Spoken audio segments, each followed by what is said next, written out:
Estamos felizes porque já sentimos Deus neste lugar e já ouvimos a voz de Deus neste lugar para a glória do Senhor. Confesso aos irmãos que estou muito feliz por estar aqui esta noite para ministrar uma palavra que não é nossa. Eu louvo a Deus que hoje tem luz, né? Estive aqui a última vez, eu preguei o tempo todo, quando eu falei amém, a luz voltou e nós ficamos felizes. Quando o pastor pegou o microfone, a luz chegou. E hoje, graças a Deus, o Senhor deu-nos graça.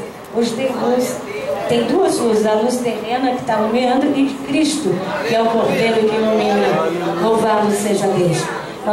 Nesta noite eu gostaria que você abrisse a sua Bíblia comigo no livro do profeta Ezequiel, capítulo 37. Depois nós vamos lá para o livro de Joel, onde está baseado o tema desse congresso esta noite.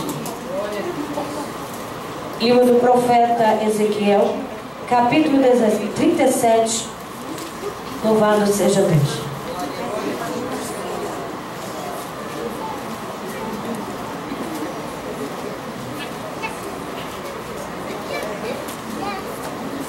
Está entre Lamentações, quem não tem dificuldade de achar a Bíblia, livro da Bíblia, entre Lamentações de Jeremias e também entre Daniel. Todos acharam, amém, irmãos? Diz assim, o versículo 1 em diante vai dizer para nós: a mão do Senhor veio sobre mim e me levou no Espírito do Senhor e me pôs no meio de um vale que estava cheio de ossos. Fez-me andar ao redor deles, e eis que era muitíssimo e sobre a face do vale, e eis que estavam muitíssimos secos. Me disse: filho do homem, poderão viver esses ossos?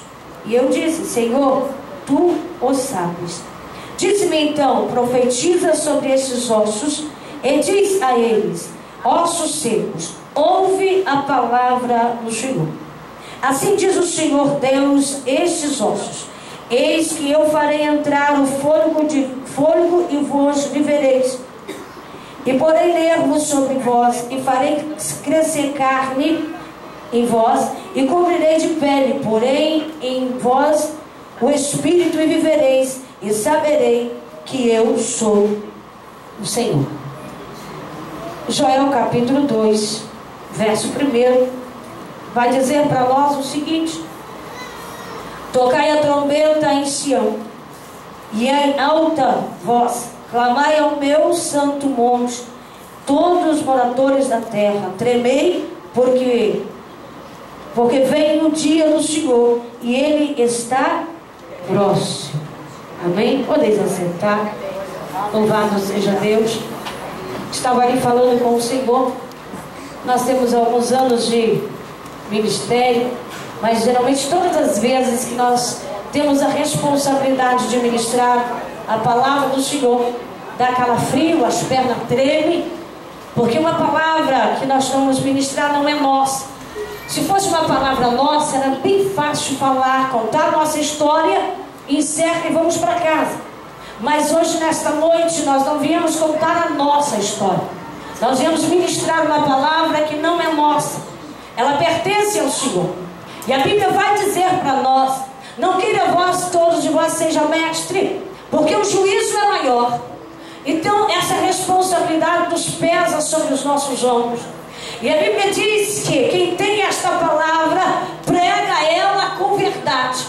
Porque na verdade tem muita gente torcendo a Bíblia para benefício próprio. Mas nesta noite Deus nos deu uma palavra para esta igreja. E nós queremos louvar o Senhor pela vida desse círculo de oração, porque Deus tem levantado mulheres que guerreira, que faz a diferença nos dias que estamos vivendo.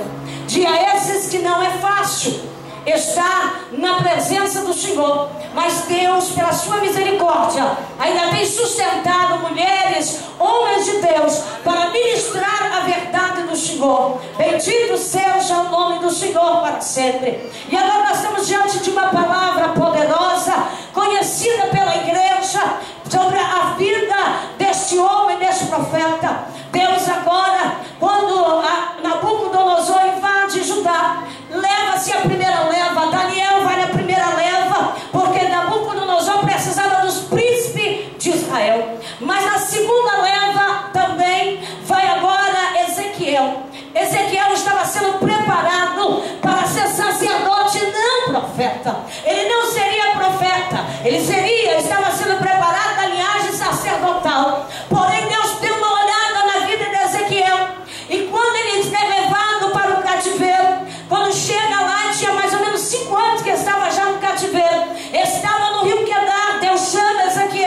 e diz: Ezequiel, filho do homem, põe-te em pé, porque eu preciso falar com você. Ezequiel agora se posiciona. Deus diz assim: tu vai ser profeta e não sacerdote.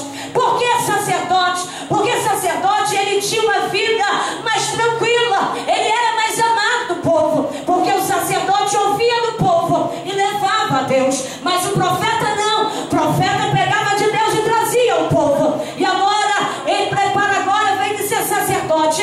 Deus diz para ele que ele seria profeta. Ele ia profetizar para uma nação que era de dura cerviz. Que é dura cerviz? São homens que não se dobram, são homens que não se curvam, pessoas que não obedecem, ouvem, mas não completa aquilo que foi dito. E Deus precisava de um profeta lá onde ele estava, lá em Babilônia. Deus precisava de um homem que não tinha medo de cara feia. Deus precisava de um profeta que não olhava grande nem pequeno, mas trazia uma palavra genuína, trazia o pecado da nação que estava acontecendo. Quando você olha, começa a ler o início do livro de Ezequiel, você vai observar que Deus começa a descortinar a vida daquela nação, como é que estava. Se você ler o capítulo 8, o capítulo 9, o capítulo 10, você vai achar Deus dizendo para Ezequiel: Ezequiel, dá uma olhada no que o povo faz dentro da minha casa. Deus estava trazendo uma palavra, não era para o ímpio lá fora. Deus estava querendo tratar com a sua igreja. Deus estava tratando com o povo de Judá. Deus precisava, porque hoje nós vimos muita gente pregando e profetizando aquilo que muita gente gosta de ouvir. Palavra para massagear o ego. Porque eles querem ser bajulados, eles querem ser cortejados, parabenizados. Ei, não importa se esta noite eu saia daqui e nunca mais volte, mas que eu tenho uma palavra de Deus para nós nesta noite. Lavando, rebiaçando, nunca mais.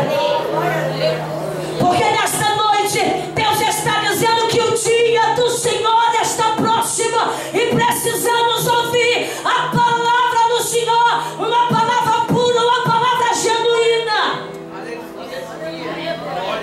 E Ezequiel, agora a situação de Ezequiel não era fácil, porque profetizar, pensa, é fácil demais. Profetizar que você vai ganhar, que você vai conquistar, é fácil demais. Agora, profetizar contra o pecado não é fácil. Você não é bem visto. Só tem uma coisa: João Batista perdeu a cabeça por pregar, por dizer a verdade. Não importa se a tua cabeça vai ser cortada, importa que a palavra de Deus, ela precisa ser pregada. A palavra não tem curva, a palavra não corta só para um lado, ela corta para os dois lados. E esta noite Deus quer usar você na terra. Deus quer te levantar como profeta, mas homem e mulher que tem compromisso com a sua palavra. Tem muita gente pregando o que não vive, mas você precisa pregar o que vive. Você precisa ter vida no altar com ele. E agora Ezequiel, a situação não era nada agradável, porque Deus diz assim: Ezequiel, dá uma cavada na parede, vê o que o meu povo faz dentro da minha casa. E Ezequiel começou a cavar. E quando ele começa a cavar, ele dá uma olhada, ele vê aqueles homens adorando o Deus Sol. E eram homens que conheciam a palavra. Ezequiel dá a entender que ele fica um pouco assustado com o que ele está vendo. Aí Deus diz assim: dá uma olhada, cavada mais um pouco, entra mais um pouco para ver o que eles fazem. Ezequiel vai mais um pouco. A Bíblia diz que quando ele entra mais um pouco e que ele olha o buraco, a Bíblia diz que tinha um monte de mulheres sentadas no chão chorando para Deus dar luz, para que pudesse entrar a fertilidade novamente, porque a comida estava escassa, a prosperidade estava longe e precisava buscar um Deus que Deus nunca reconheceu como Deus.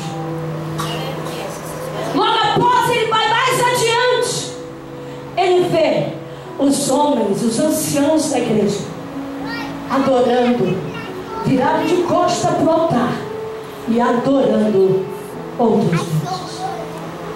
E Ezequiel, quando viu aquilo, começou a se assustar, porque a situação era degradante, estava pecando dentro da casa de Deus. E isso acontece hoje. Tem muita gente que se esconde atrás da Bíblia Sagrada, estão vivendo uma vida dupla, mas dentro da igreja se dão como santo. Mas nesta noite Deus tem uma palavra para mim e para você: santificai-vos, santificai-vos, porque amanhã o Senhor fará maravilha no meio de nós. A Bíblia diz que a santidade convém à minha igreja. E Deus está precisando de mulheres e homens de coragem, porque nesses últimos dias Jesus vai arrancar a máscara de muita gente. Tem muita gente que coloca máscara, mas nesta noite Deus está dizendo: tira a tua máscara, porque eu quero manifestar na sua vida. Aí você chega no capítulo 9, no capítulo 10 de Ezequiel. Você vai observar que Deus vai dizer a Ezequiel, e ele tem uma visão tremenda. Ele vê quando entra na cidade 6 homens, e no meio do 6 tinha um que era diferente. E ele trazia o 7º, trazia um tinteiro na cintura. E quando ele viu que eles começavam a entrar na cidade, aquele homem que estava com o tinteiro na cintura diz assim: olha, pega agora a tinta, pega um carimbo e sai carimbando todos aqueles que gemem e suspiram pela minha causa. Ei, tem pouca gente que está dando pouca importância à obra do Senhor, mas esta obra não é do homem, ela pertence ao soberano. Foi ele que resgatou a igreja.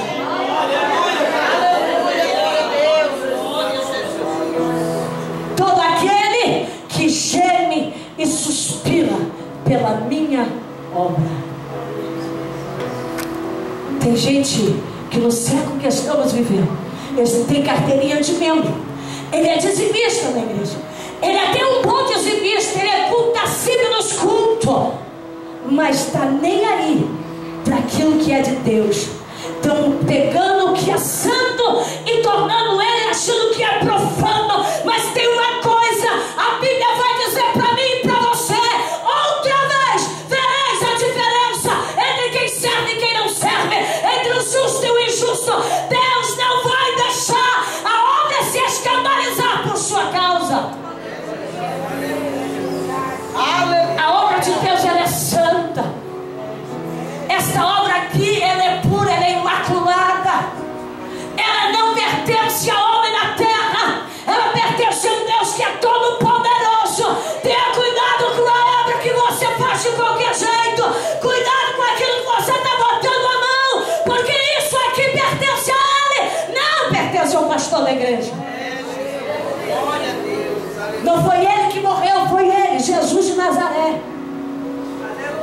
E às vezes nós estamos fazendo as coisas de Deus de qualquer jeito e de qualquer maneira, porque eu tenho curso bacharelado, porque eu tenho a hermenêutica, porque eu sei ler, eu sei interpretar. Ei, Deus não está preocupado com a sua interpretação, Deus não está preocupado com o teu anel, Deus está preocupado com o homem apaixonado pela obra do Senhor. Nem que tem que dar a vida, mas ele dá pelo amor do Evangelho. Glória a Jesus. Lavando que a sobrevinadas, eu sinto ele neste lugar. Segura aí, porque Deus vai fazer uma coisa grande nesta noite. Que amando chonderá, a sura que amando chonderá. Aí quando você dá um salto lá para o capítulo 36, aí Deus vai dizer para Ezequiel: olha, eis que eu vou tirar o coração de pedra e vou colocar um coração de carne. Porque na verdade a nação estava subjugada lá em Babilônia. Eles não tinham mais alegria nem de servir ao Senhor. A esperança daquele povo estava morta. Não tinha mais esperança, não tinha mais coragem, não tinha mais ânimo para fazer a diferença. Pode observar o Salmo 126. Alguém diz assim: canta um hino. Você precisa cantar um hino, aquele cântico que vocês cantavam quando estavam na sua terra, que eram os cânticos dos degraus. Aí alguém diz assim: como poderemos cantar? As nossas harpas estão penduradas no salgueiro. Não tem motivo para cantar, para fazer nada para Deus. Mas o dia que eles saíram, dançaram e adoraram o Senhor quando saíram de Babilônia. Porque o salmista vai dizer: grandes coisas fez o Senhor a estes, grandes coisas fez o Senhor a este, por isso que estamos alegres. Hoje parece que os irmãos da igreja servem ao Senhor na marra, chega na igreja com a cara carrancuda, parece que chupou limão. Eles vêm para uma festa linda como essa, você não vê, não sabe se eles, o que está acontecendo nesse século. Vou falar uma coisa aqui para nós não sabemos como adorar o Senhor. Nós pentecostais somos ruim de adoração ao Senhor. Porque na verdade, quando você sai da tua casa, você tem que sair adorando a Deus. Não é aqui que o culto vai dar andamento para você na glória. Você precisa sair com o coração ardendo e dizendo: eu vou à tua casa e vou oferecer um sacrifício ao Senhor. Aleluia, glória a Deus. Aí Paulo vai lá no livro de Romanos, no capítulo 12, ele vai dizer: eu rogo, irmãos, pelo amor de Deus, apresenta ao Senhor um sacrifício vivo, sacrifício morto. Deus é Deus de morto, Deus é Deus de vivo. Aleluia, aleluia, glória a Deus. Sacrifício vivo, santo e agradável. Aleluia. Que é o vosso culto, é o nosso culto racional. Mas eu vou esperar o que vai acontecer para depois adorar Ele. Eu quero chamar você para adorar a Ele, porque Ele já chegou nesse lugar. As irmãs cantaram aqui que Neemias, ele chora por ver a situação de Jerusalém. Sabe quando Deus disse para Ezequiel, para aqueles anjos marcarem? Porque eles estavam chorando e gemendo pela causa de Deus. E nesta noite, as irmãs cantaram e disseram que Neemias, ele orou e chorou por mais ou menos 3 meses para que ele pudesse ser enviado lá em Jerusalém. Hoje nós não estamos preocupados mais com isso. Nós estamos preocupados em boa aparência, em chegar e as pessoas nos observarem. Mas esta noite Deus está dizendo: eu quero mudar a história. Aleluia, glória a Deus. Eu quero mudar a história. Aleluia. Sabe como andar?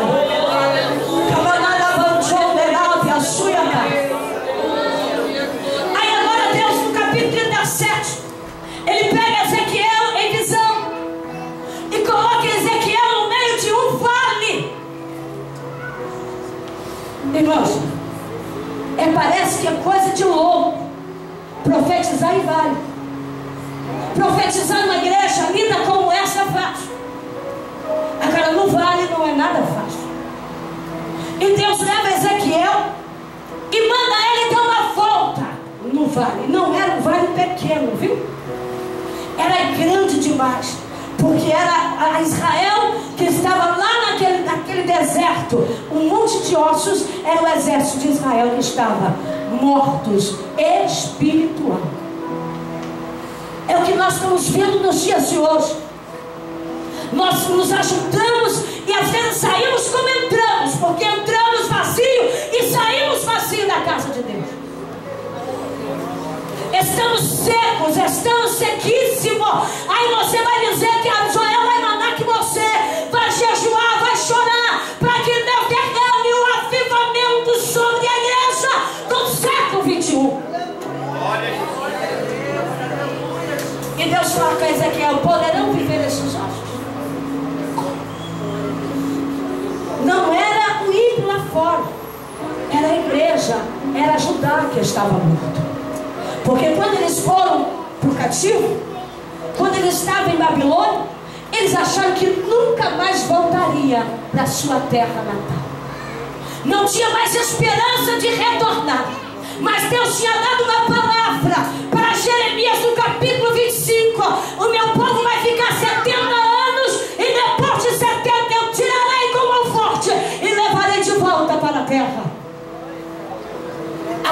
promessa já tinha sido feita.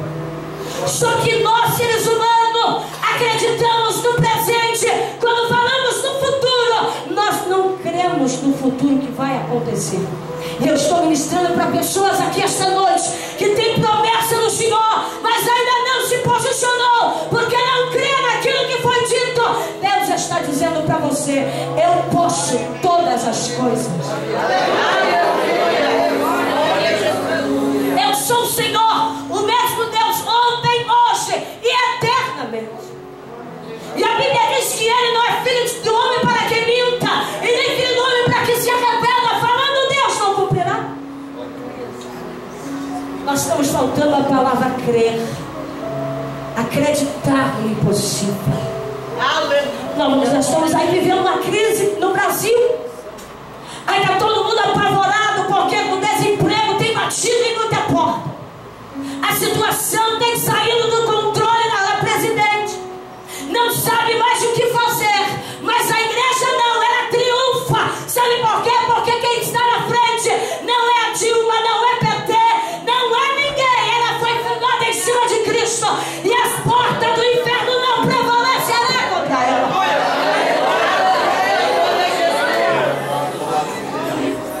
No céu não tem crise.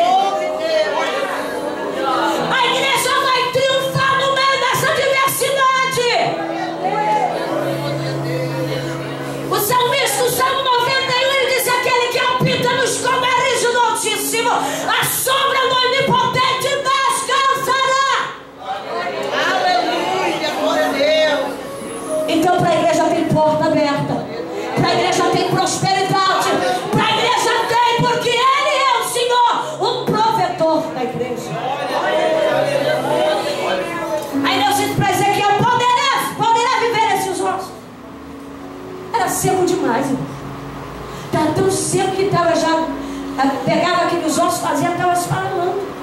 Era impossível. Ezequiel olha para Deus e diz: Senhor, Tu sabes. Sabe por que ele disse para o Senhor que ele sabe? Porque ele sabia que Deus é o Deus do milagre. Ninguém pode fazer milagre a não ser Ele. Ele é o dono do milagre. Ele é o Senhor que opera aonde você nem imagina. Ele entra onde você nunca imaginou que Ele entrasse. Porque a Bíblia vai dizer que esta palavra, ela é viva, ela é eficaz, ela é mais penetrante do que a espada aguda de dois gumes. Ela entra e penetra a divisão da alma e do espírito. E ela é apta para discernir a intenção do coração. Esta palavra, ela é viva, ela é poderosa. Isso aqui, ela faz efeito. Isso aqui liberta, isso aqui transforma, isso aqui liberta, faz milagre na tua vida. Nós estamos vivendo tempos que a igreja hoje não gosta mais de ler a Bíblia. Nós estamos levantando uma geração nesses últimos dias que não se vê com Bíblia mais, carrega um celular pequeno para ler a Bíblia. Mas nesta noite Deus está dizendo: volta, volta, porque eu tenho um milagre na tua vida. E Ezequiel diz: Tu sabes, Senhor. E ele estava só ele e Deus no vale. Não tinha mais ninguém. Aquele monte de ossos era como se tivesse tido uma chacina e estavam todos eles mortos, mas não tinha sido enterrado. Ainda tem milagre no deserto.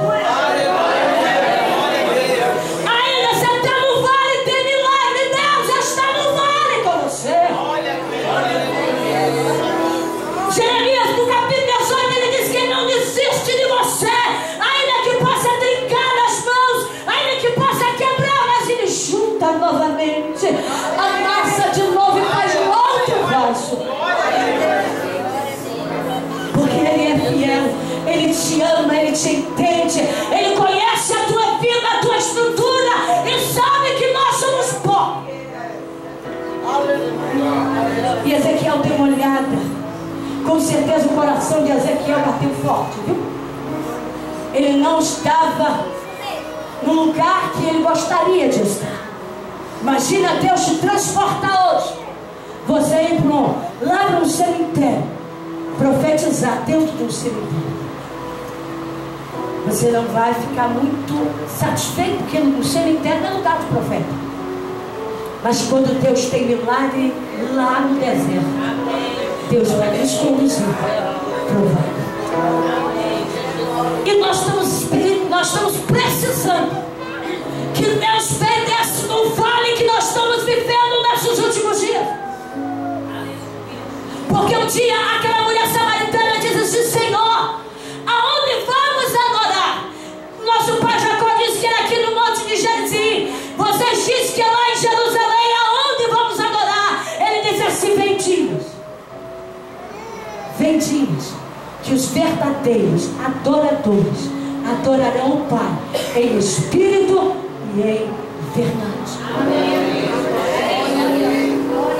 Nós estamos precisando do derramamento do Espírito Santo no meio do povo de Deus. Estamos precisando de uma sacudida do Espírito Santo em nossas vidas. A irmã que estava pregando disse que o diabo não está brincando de diabo. Ele é diabo e vem enganar a nação. Mas nós somos lavados no sangue do Cordeiro. Nós vamos morar numa pátria que não é aqui, é lá em cima. Mas ele fica doido para tirar a tua atenção ao alvo que é Cristo. E Ezequiel agora, o Senhor disse: então Ezequiel, tu vai pregar no vale, tu vai profetizar no vale. Deixar de ser sacerdote para ser profeta não era uma coisa muito fácil, muito boa. Porque sacerdote ganhava presentes. Todo mundo queria estar junto com o sacerdote. Mas um profeta de Deus ninguém queria ficar. Porque Deus disse para Ezequiel: olha, vai ser profeta e este povo, ele é de dura serviço e não vai querer te ouvir. Mas querendo eles ou não, eles têm que te ouvir. Aí Ezequiel diz assim: só o Senhor sabe. Ele diz: então profetiza porque eles estão mortos espiritualmente. Eles estão mortos, eles não têm condições mais, estão falidos, achando que nunca mais vão ver a sua pátria. Ou você acha que não tem pessoas na igreja que são membros há muitos anos de igreja, não tem mais esperança no céu?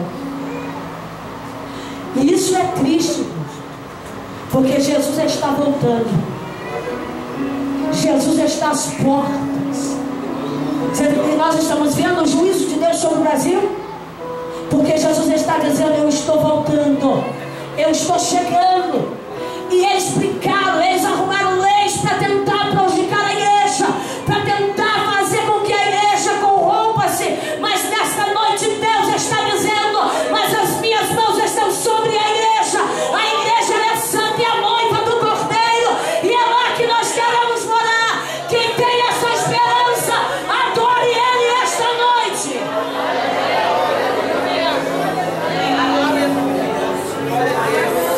A Bíblia diz que ele começou a profetizar. E quando ele começa a profetizar, a Bíblia diz que houve um barulho no vale.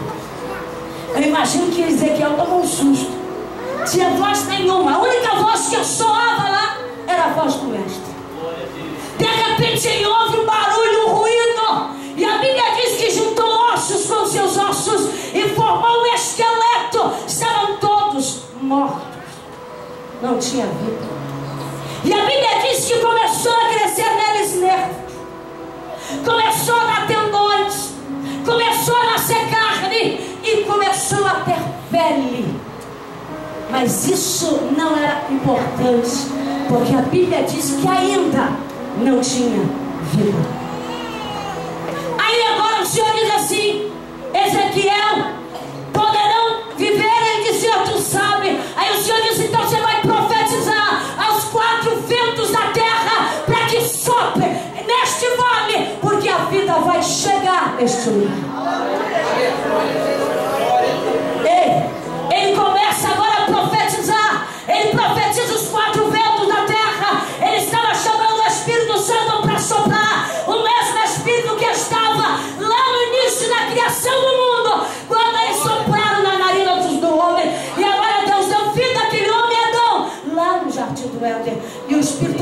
soprar naquele vale.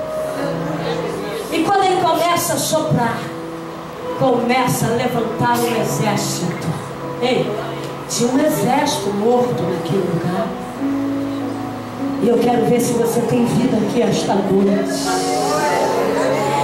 Aí Abacuque, antes do povo ir para o cativeiro, Abacuque faz uma oração: Senhor, aviva, traz vida no meio do povo, no decorrer do tempo que eles ficarem, traz vida para que eles não venham ficar esquecidos, porque quem não tem vida não tem também como adorar. Quem não tem vida, ele não dá glória. Quem não tem vida, ele não se movimenta. Mas crente que tem vida, ele é adorador. Louvado seja o nome do Senhor. E Deus sopra. Ei, tem vento soprando neste lugar. Tem vento do Espírito soprando neste lugar. Estamos precisando nesses últimos dias profeta que profetiza no meio do vale. E esta noite tu vai sair daqui com vida, porque Ele está neste lugar. Ele já está soprando vida. Está soprando vida. Receba a vida de Deus. Receba a vida do Senhor. Receba a bênção de Deus para a tua vida. Viva! Jomarabia Suri que amamos. Eu sinto Ele soprar a vida neste lugar. Eu sinto Ele soprar a vida neste lugar. Aleluia. Anabia Suri que Anabia acaba no Jomarabia. Quantos sente a presença de Deus nesta noite? Quantos acaba Suri acaba no Jomarabia?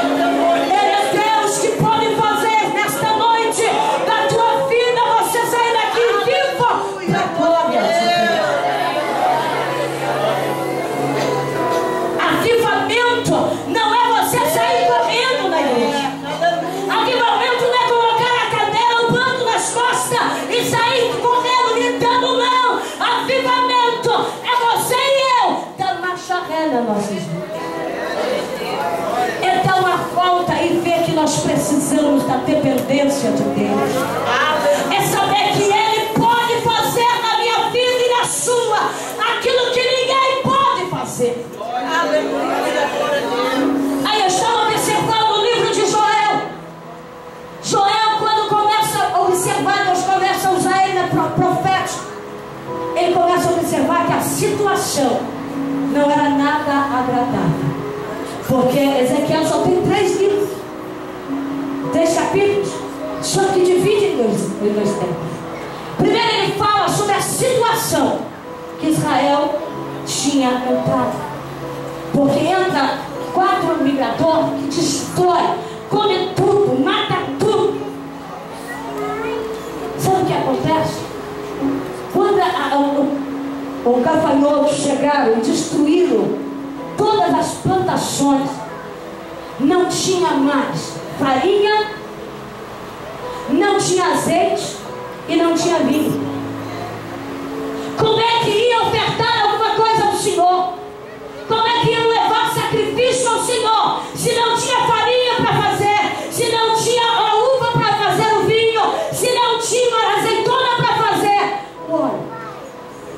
Então pararam, cessaram, acabou. Não tinha mais sacrifício ao Senhor, até os animais para ser oferecido. A Bíblia, Joel escreve que tinha morrido tudo, porque não tinha mais pasto para comer. Os bêbados acordaram chorando porque não tinham o que beber. O óleo não tinha como consagrar mais ninguém, porque não tinha azeite para consagrar. E nós estamos vivendo o mesmo tempo que Joel viveu. Nós chegamos no tempo da casa de Deus e nós achamos que estamos na nossa casa. Trazemos o que para ofertar ao Senhor? O que você trouxe? Eu dei oferta, irmão. Não é isso que Deus quer. Porque quando Deus usa o profeta Joel, ele diz assim para o povo: eu não aguento mais vocês rasgaram as vestes e sentar na cinza e jogar cinza nas vossas cabeças. Diz para eles, Joel, que eu quero que eles rasgam o coração para mim. Não senta na cinza para dizer que é sinal de humilhação. E aí Deus nada quer saber. Joel começa agora a profetizar para a nação, um povo que estava corrompido no pecado, mas Deus tinha uma paixão para aquele povo. Deus te ama também. Você também faz parte. Você também faz parte da igreja. Então Deus te ama e te entende. E esta noite Deus te pergunta: o que você trouxe para oferecer ao Senhor? Quando você abre a Bíblia no livro de Malaquias, Malaquias vai dizer assim: olha, vocês estão trazendo ovelhas manchadas, manco, colocando no meu altar, porque o Senhor mandou trazer a ovelha de um ano, sem mancha, ovelha limpa, limpíssima, não poderia ter quebradura nenhuma. Aí Malaquias vai dizer muito mais. Ele diz que o povo estava roubando para trazer e oferecer ao Senhor. Deus não aceita sacrifício de qualquer jeito, de qualquer maneira. Antes, precisamos dar um reparo no nosso altar. Antes, precisamos dar uma olhada. E assim vai dizer que Neemias foi para reconstruir o muro que estava quebrado. Tem brecha demais no muro, gente. Tem brecha demais. E Deus está dizendo: fecha as brechas. Começa a cercar, começa a edificar, começa. Porque a coisa está ficando difícil. O diabo tem entrado, tem enganado muita gente. Mas só tem uma coisa: tem um povo que é lavado e remido no sangue do Cordeiro. E esta noite Jesus está neste lugar. Aí quando chega em Joel capítulo 2, o verso 1, ele vai dizer assim: olha, tocai buzina-se, perturbai todos os moradores da terra, porque o dia do Senhor está vindo. Ei, Jesus está voltando. Quero te fazer uma pergunta e responda para você: se a trombeta tocasse hoje, você subiria com ele? A Bíblia diz que a nossa pátria não é aqui. Nós somos forasteiros, peregrinos nesta terra. Porque nós não somos desta terra. Nós temos uma morada que é para cima. E tem muita gente que já perdeu o foco, já perdeu a direção de Deus. E Joel vai dizer que Jesus está voltando. O dia do Senhor está próximo. O arrebatamento do Senhor está mais perto do que você e eu imaginamos. E tem muita gente na igreja que não sabe mais disso. Tem muita gente que esqueceu que a morada dele é para cima. Estamos preocupados em construir na terra. Estamos preocupados em adquirir. Estamos preocupados em fazer nome e destaque. Mas nosso alvo é o céu. Aí Deus quer movimentar a minha vida e a sua, enchendo-nos de graça para fazermos a obra do Senhor. Como é que vamos perturbar se nós não perturbamos a nós mesmos? Se a oração do século XXI está escasso na igreja, como é que vamos perturbar alguém? Esta noite eu trouxe uma palavra de reflexão para a tua vida. Porque eu quero te ver lá na glória. Eu quero ver você lá na glória.